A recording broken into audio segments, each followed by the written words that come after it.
You know, my Uncle Bob, he's been to prison a few times. You know, the first time he went to prison was for armed robbery and aggravated assault. He had some burglary of habitation as well, to throw that in there.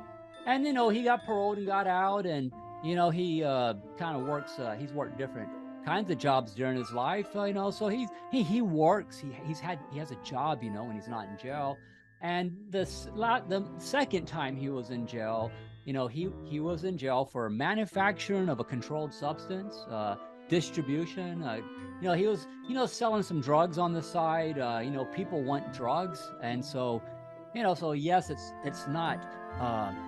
It's against the law to sell drugs, but you know, people were buying them, right? So it's not like he was forcing people to buy those drugs.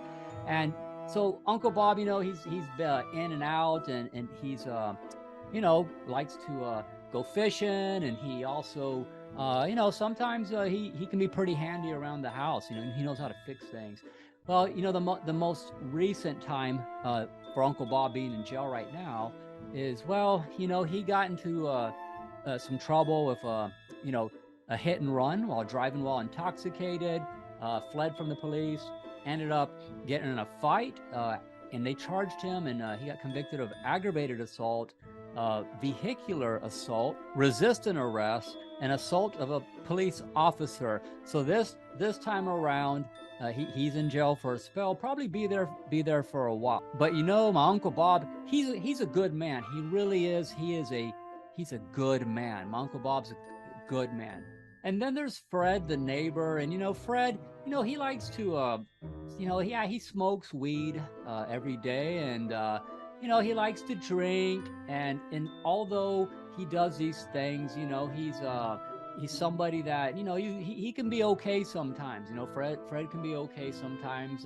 Never mind that he has 3 children, and he doesn't really you know, prioritize paying child support or trying to help provide for the needs of those children. But you know, Fred's really good at you know, his project cars, where he builds classic cars and hot rods. And man, you should see his fishing pole set, them rods and reels. I mean, he's got some good equipment there and good tackle for going fishing. And, you know, and I get it, you know, Fred, he's sometimes he can, some people might say he's out of hand, gets in a fight. I mean, he broke some guy's nose, I think, last time he was out at a bar. And I think his reasons, you know, were for, you know, that person perhaps, yeah, maybe the person didn't look in his direction in the right way, perhaps. But, you know, I got to tell you, Fred is a good man. Fred's a good man. So it just depends on what your definitions of a good man is. Or how about a good person, right? So these are a couple examples I'm giving you, I guess, to the extent a bit of a satire, maybe not, you know, not necessarily sarcasm, but satire, right? It's like I'm coming across like I really mean what I'm saying. Maybe I actually believe it.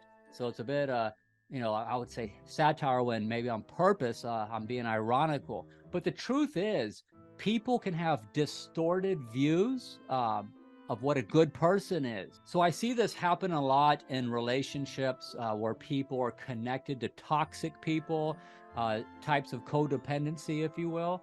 And what will happen, whether it's a girl who has a toxic boyfriend with toxic behaviors, or what if it's a guy, he has a girlfriend with toxic behaviors? What about someone who has very poor boundaries with toxic family members? You get the idea.